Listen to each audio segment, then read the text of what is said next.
All right, good evening, First Baptist Church. How y'all doing this evening? Oh, look, I got a little crowd. Wow, good go, girl. All right, if y'all would stand, we're so glad that y'all could join us this evening. We're going to take a time to worship God before we hear the message. And so we would like for you to join with us as a church, and let's lift up our Heavenly Father in worship.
Good evening, everybody. Open your Bibles tonight, 2 Samuel chapter 20. Now, I have a little cold. Just ignore that. I didn't shake your hand, that's why. It's not because I don't like you. But we'll do fine. I like chapter 20, probably for the wrong reasons. But the law of harvest takes place in chapter 20. And so we're going to look at chapter 20 and 21 of 2 Samuel tonight. 2 Samuel chapter 20. Now, as you're turning there, remember last time, David has won the war or the battle. His men defeated Absalom, his son. David mourned the fact that his son died far more than he celebrated the fact that his men won, and that really bothered his commander-in-chief, or his commander, Joab. So he is now crossing the Jordan River, headed to Jerusalem, after having taken the walk of shame, flee from his son. Now he's having the victory parade to go back to Jerusalem.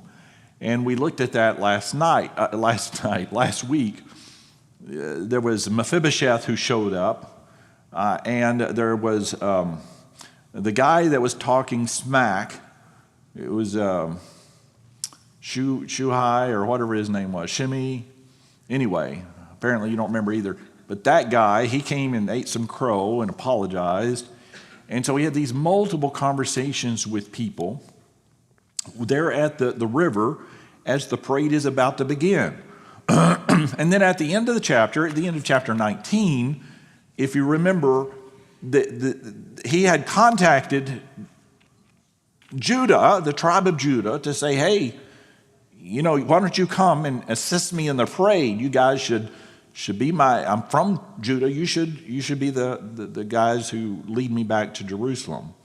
The northern 10 tribes of Israel, by the way, most all of these tribes were against him and were on the side of his son, who's now dead. They all decide they're big fans of David. And so the northern 10 tribes, all of their guys come down and they're mad at Judah because Judah got to be there first, and they're all fighting over David to see who can kiss up to David and be the big friend of David for the big victory parade going back to Jerusalem. And that's where we are right now, on the shores of the Jordan. While all the men are arguing with each other, something just bizarre happens as they're fighting with each other as to who loves David more. And that's where we find ourselves in chapter 20. Chapter 20, verse 1. Now, a troublemaker, now let me stop right there. I always like that the chapter starts with those words. Now, a troublemaker, because when you hear about a troublemaker, trouble's a brewing. That's what troublemakers do. The word is Belial. It's from, it means without profit or worthlessness, destruction, wickedness. King James Version translated as evil or naughty or ungodly or wicked. That's the troublemaker. NIV translates it troublemaker. Now, a troublemaker named Sheba, son of Bichri, a Benjamite, happened to be there. He sounded the trumpet and shouted, "We have no share in David, no part in Jesse's son. Every man to his tent, O Israel." So all the men of Israel deserted David to follow Sheba, son of Bichri. But the men of Judah stayed by their king all the way from the Jordan to Jerusalem. So remember last week, we saw only minutes before, these guys from the northern 10 tribes of Israel are all wanting to be nice to David. This guy Sheba stands up and offers an alternative. Sheba, son of Bichri. Who was Sheba, by the way? We don't know. He's a nobody. He's nobody. I mean, literally nobody. He's just a guy in the crowd that stands up and says, everybody to their houses, abandon David. And these idiots in the 10 tribes immediately go, okay, let's follow him. So they're abandoning David now, the very guy they were fighting over just minutes before. You ever find yourself in life fighting over something arguing over something, determined to get something, and then when you finally get it, you don't want it. You know, I think of Christmas as a kid. You know, it's wanting that thing so bad for Christmas, and you finally get it, and you go, oh. So they're fighting over who loves David more. And then as soon as this guy pops up and says, everybody to their house, they say, okay. Literally, if anybody stood up and offered an alternative, they immediately go for it, even if it's a nobody. Verse 3, when David returned to his palace in Jerusalem, he took the 10 concubines he had left to take care of the palace and put them in a house under guard. He provided for them, but did not lie with them. They were kept in confinement till the day of their death, living as widows. These are the 10 concubines who had slept with Absalom, his son, out in public. So David got back and he didn't quite know what to do with them. And so he did that. Verse 4, then the king said to Amasa, summon the men of Judah to come to me within 3 days and be here yourself. But when Amasa went to summon Judah, he took longer than the time the king had set for him. Who's here? Is Wendy here? Do I have any staff in here? Could somebody bring me a Kleenex? Okay, thank you. I meant to get Kleenexes a while ago, and I distracted myself, and I didn't do it. So David goes back to his palace, and then the king said to Amasa. Now, who is Amasa? Can anybody tell me who Amasa was? Amasa would, remember? Absalom's general. Very good, thank you. Kleenexes and the right answer. Wow, get double credit. So remember, Amasa was Absalom's general. All right. Here comes Ernesto with a whole box of them. Thank you. He was the enemy's general, Absalom's general. And when Absalom was killed, instead of executing Amasa, David was unhappy with Joab. Why? Joab was his commander, because Joab's the one that went out and murdered Absalom after David had given explicit orders that his son was not to be harmed. So he overruled King David, killed his son, and David's mad at him, so he actually gives the job to the guy who had been his enemy only hours before. That's who Amasa is. And so, verse 4, then the king said to Amasa, summon the men of Judah to come to me within 3 days and be here yourself. But when Amasa went to summon Judah, he took longer than the time the king had set for him. David said to Abishai, now Sheba, son of Bichri, will do us more harm than Absalom did. Take your master's men and pursue him, or he will find fortified cities and escape from us. So Joab's men and the Kerethites and Pelethites and all the mighty warriors went out under the command of Abishai. They marched out from Jerusalem to pursue Sheba, son of Bichri. Now, David told his general, Amasa, I want you to go rally the troops, be back within 3 days. We're going to go get this guy. We need to get rid of him, the nobody, the Sheba, son of Bichri. So Amasa goes out supposedly to gather the groups, gather the soldiers, gather the army, but he doesn't show up in 3 days. There's no Amasa, there is no army, there's nothing. So David, of course, is thinking, he was just my enemy days ago. I don't think his loyalty to me is very good. This is a big test for Amasa, and he fails it. He doesn't show up. So David he can't go back to Joab, right? Because Joab just got fired. So he goes to Joab's brother. That's Abishai.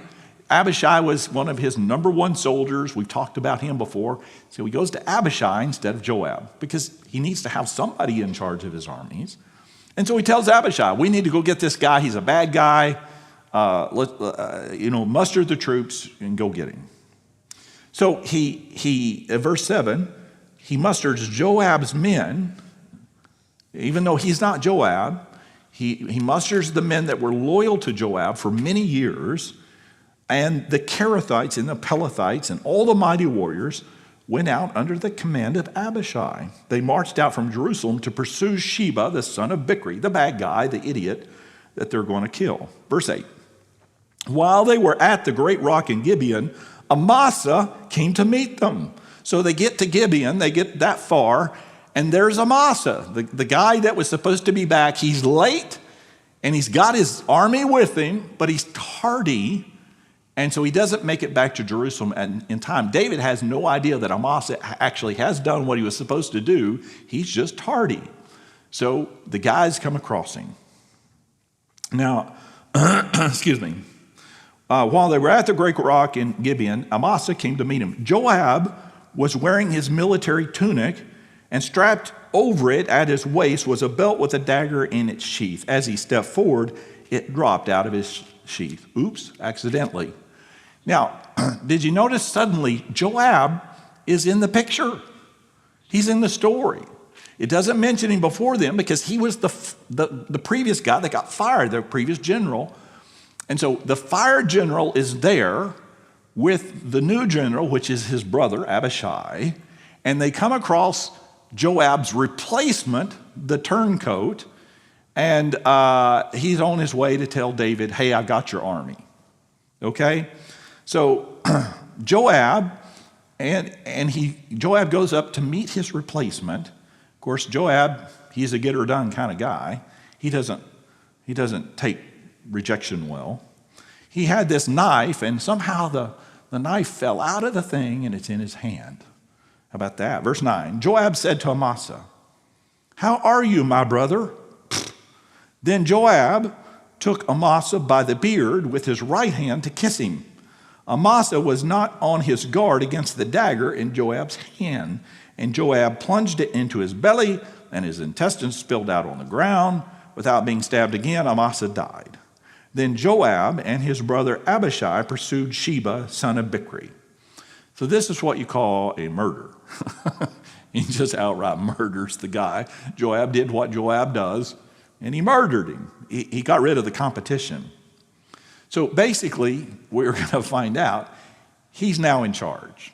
Unofficially, all the men had been following him for years, so he just kind of takes command.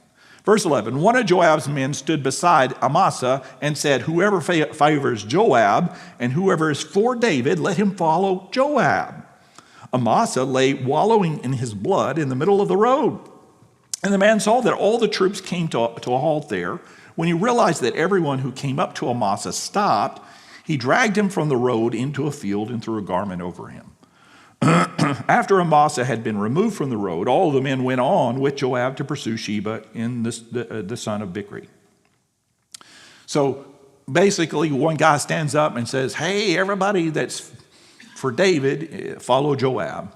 But the guy he killed is in the middle of the road. They can't get down the road. They don't want to go around him. And so one of the guys finally takes him and drags him out of the road, puts a cloak over him, and they all follow after Joab. Follow Joab to get Sheba, the son of Bichri, the very guy that they had pledged allegiance to earlier and ran back to their homes.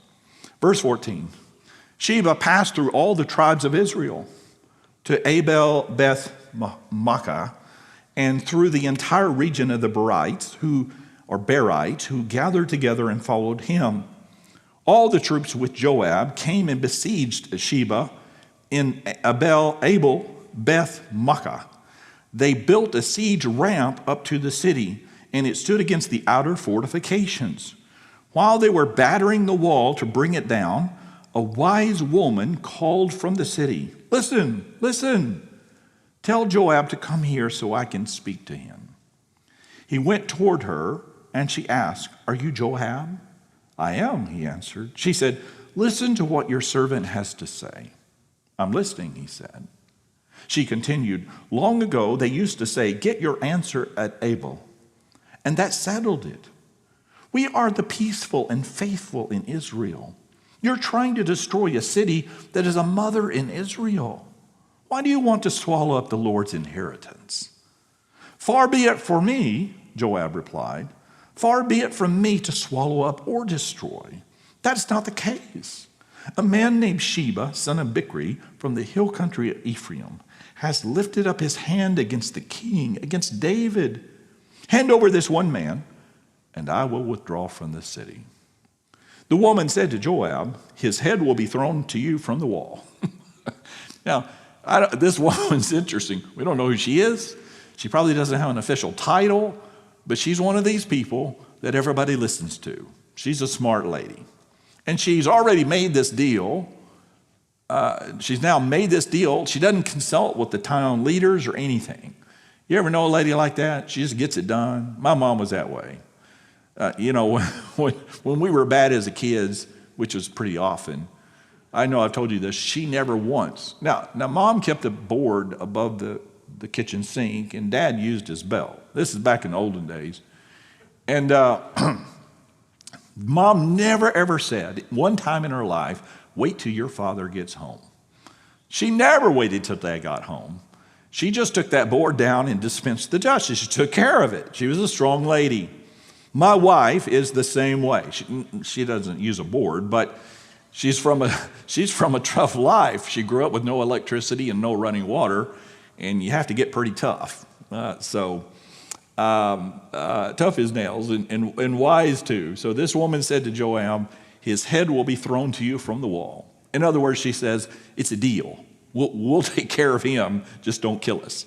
Verse 22, then the woman went to all the people with her wise advice, and they cut off the head of Sheba, son of Bichri, and threw it to Joab. Some battles you win, some you lose, and they decided very quickly he wasn't worth their life and the life of their family, so they killed him and threw his head to Joab. So he sounded the trumpet, and his men dispersed from the city, each returning to his home. And Joab went back to the king in Jerusalem. So for the third time in David's story, a woman changes the course of events. Abigail was the first one. Remember, the one that saved the lives of all of her children and family when she went to David, ended up marrying David, and she was described as a wise woman as well. Secondly, there was the woman of Tekoa. She was the one that Joab sent to David when his son Absalom was exiled. And Joab got tired of seeing David whine and wallow over missing his son. So he told her to dress up in all this mourning garb and go and do this whole acting scene, which she did to David. And then she lowered the boom and said, then why do you not do this for your son? If you're merciful to others, why not be merciful to Absalom? Bring him back into the city. And change the course of events, unfortunately, in the end for the worse. And now we have this woman here. Who steps forward. Had she not done this, they would have destroyed the city and slaughtered everybody there. She saved the life of her family and all of her city by stepping up. So that's good. Verse 23, Joab was over Israel's entire army. Benaiah, son of Jehoiada, was over the Kerethites and Pelethites. Adoniram was in charge of forced labor. Jehoshaphat, son of Ahilud, was recorder. Shiva was secretary. Zadok and Abiathar were priests, and Ira the Jairite was David's priest. Just a little summary there for you. That's chapter 20. Okay. Are we doing okay? All right. I still have a voice, so we're going to do chapter 21. Now, chapter 21, I actually was sharing with you a story from a previous passage, this some weeks or months ago, and we jumped ahead to chapter 21 because of this story connected to that story. So I'm not going to discuss it a lot. We're just going to read through it. We'll say a few words at the end. 2 Samuel 21:1. During the reign of David, there was a famine for 3 consecutive years. So David sought the face of the Lord. The Lord said, it is on account of Saul and his blood-stained house. It is because he put the Gibeonites to death. So let me stop right there real quick. There was a famine in the land for 3 years. On the 3rd year, David inquires, why? Well, it turns out because of Saul. Now, Saul is dead, He'd been dead for a long time now. But the results of Saul's sin affected the land. We see this throughout the Old Testament. It's interesting. People don't realize this today. There is a connection between the obedience of mankind and the earth. We saw that in the day of Noah. We saw that throughout the Old Testament. When there is unrepentant sin, people are abandoning their God. They're doing what they should not do. There are consequences to the land. We in our nation right now are obsessed, or some people, many people are, with global warming. And regardless of what your opinion is about that, I think it's good that people are concerned about the earth. But I would say to all of those, many of them are just super liberal. I would say to them, if you really want to be concerned about the well-being of the earth, you need to consider your relationship with the one who created it. Because when that relationship on a national level sours, when that relationship ends, when we stop following our God, there are repercussions on this earth that will be so dramatic that no one will care anything about global warming, whether it's true or not. Just a word. I know that sounds preachy, but that's what happened in the Old Testament. I have no reason to think that anything has changed. There are repercussions on the earth because of our own sin to God. All right, where was I? Verse 2? I don't remember. Yes, verse 2. The king summoned the Gibeonites and spoke to. So God said it's because of what Saul did to the Gibeonites. What he did to the Gibeonites, we're going to find out.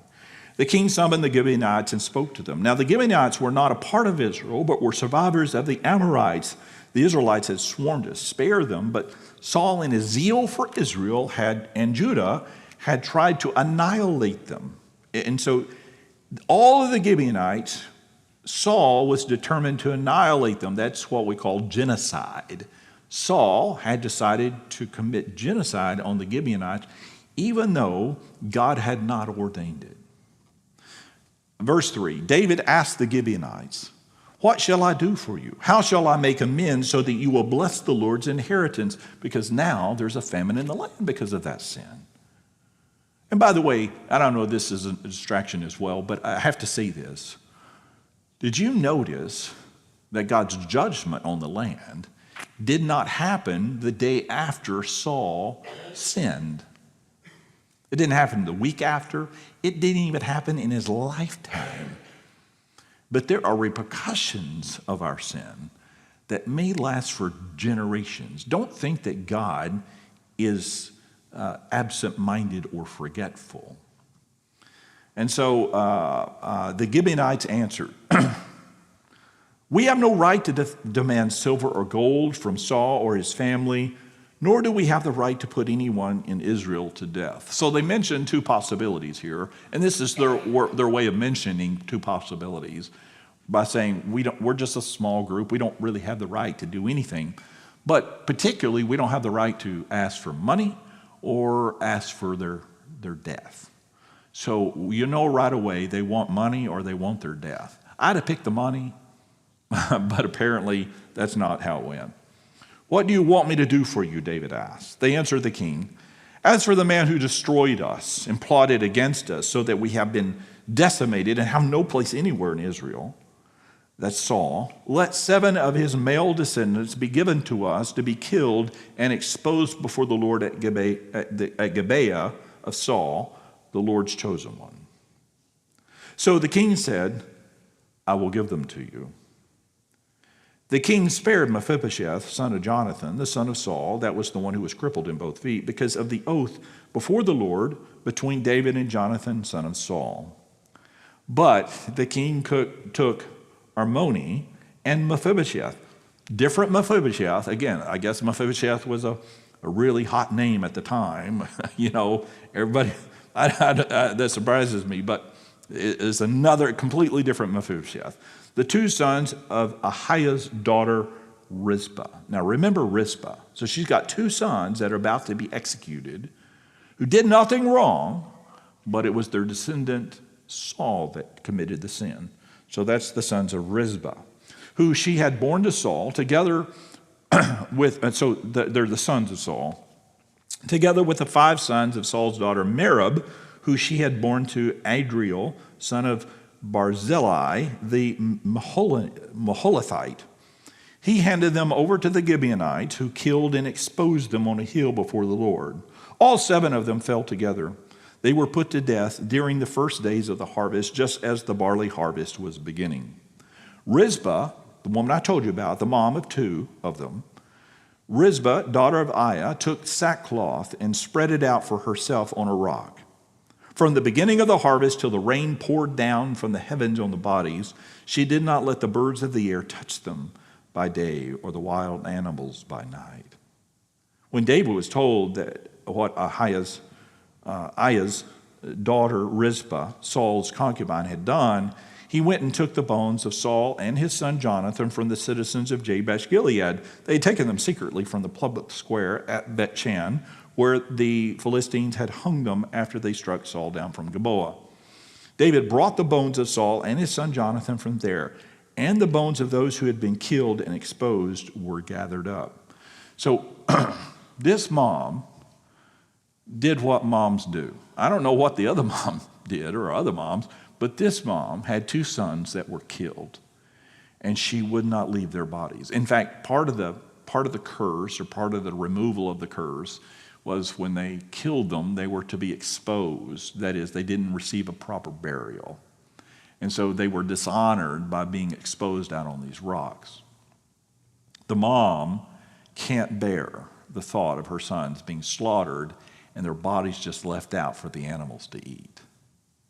So she puts down a cloth and she stays there throughout the entire harvest season, protecting those bodies of her sons. Now that's a mom, is that not? That's heartbreaking. That's just heartbreaking. It was so heartbreaking that word got back to David, what she had done. And he comes to his senses and goes, yeah, it's been long enough. So he takes the bones of Saul and Jonathan, and then he goes out and gets the corpses of these guys, the bones that are left of these guys, puts them all together and gives them a proper burial. Verse 14, they buried the bones of Saul and his son Jonathan in the tomb of Saul's father Kish at Zelah in Benjamin, and did everything the king commanded. After that, God answered prayer on behalf of the land. And so it's over. It's extraordinary. There are solutions to our problems in this world, and that is getting right with God. Once it got right with God, God didn't think, well, I'm just going to go ahead and go a couple more seasons and give them some more drought. No, once it was done, God blessed them. Verse 15, he healed the land. Once again, there was a battle between the Philistines and Israel. David went down with his men to fight against the Philistines, and he became exhausted.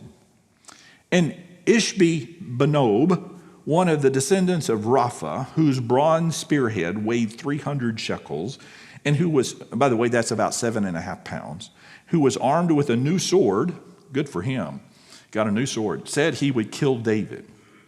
But Abishai, son of Zeruiah, came to David's rescue. He struck the Philistine down and killed him. Then David's men swore to him, saying, never again will you go out with us to battle, so that the lamp of Israel will not be extinguished. Now, before I read the rest of it, just a quick word. This guy that Abishai ended up fighting was a descendant of who? A guy named Rapha. Well, Rapha was from Gad. Gad was a Philistine city, and apparently this Rapha was a giant, and he had descendants that were huge guys. That's why they mentioned them here, and they're going to mention a couple more. They were all descendants of Rapha because they were giants. And so, like David slayed Goliath, now David is not able to slay these guys, but he's got guys to do that for him, interestingly. Okay. Where was I? Verse 18. In the course of time, there was another battle with the Philistines at Gob. Y'all know where Gob is? Nobody knows. We can't find it. Anyway, it's one of the few places we're not sure where it is. At that time, Sibbecai, the Hushathite, killed Saph, one of the descendants of Apha. In another battle, verse 19, with the Philistines at Gob, Elhanan, son of Jari, or Oragim, the Bethlehemite, killed Goliath the Gittite, who had a spear with a shaft like a weaver's rod. In still another battle, which took place at Gath, there was a huge man with 6 fingers on each hand and 6 toes on each foot. As if we can't count, it then says 24 in all. He also was descended from Rapha. When he taunted Israel, Jonathan, son of Shimei, David's brother, killed him. These 4 were descendants of Rapha and Gath, and they fell at the hands of David and his men. So I don't have a real application of that, except to say I find that fascinating that it says this. Yeah, what if they were going to make this up? Here's how that would have gone. David, if it was a made-up story, would have killed all 4 of those guys. It just makes sense. He killed Goliath. One of these guys that's named Goliath, by the way, interestingly, he killed Goliath when he was a young man. It just makes sense. He's a seasoned warrior. He's good with giants. He's killed more giants than anybody, one. And so it would just make sense if you're going to make up the story, you would have said David went out and fought this giant, this giant, this giant, and this giant, just like Goliath, and he killed all of them too. Such were the exploits of David. But it doesn't say that because that's not what happened. This is not a story. It actually did happen. And this is how it happened, and so it's how it was recorded. It also tells me that even the strongest among us, like David, still need people to help. David didn't do anything by himself. He had help, and that's okay. All right, any comments or questions about either chapter? Yes, ma'am.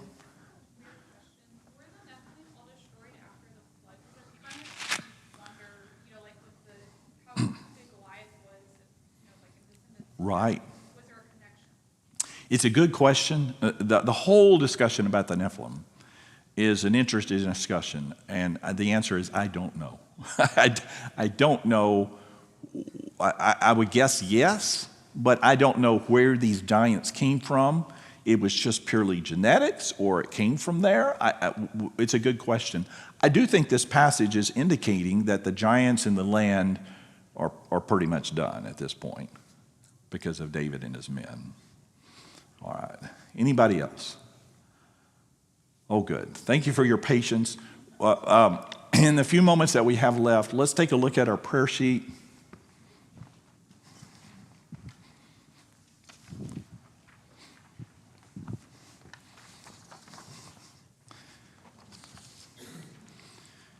And let's begin with a word of praise and thanksgiving. I always like to do that. I think it's important that we give God praise and recognition for his goodness. And then we'll move on to our prayer sheet. How has God blessed you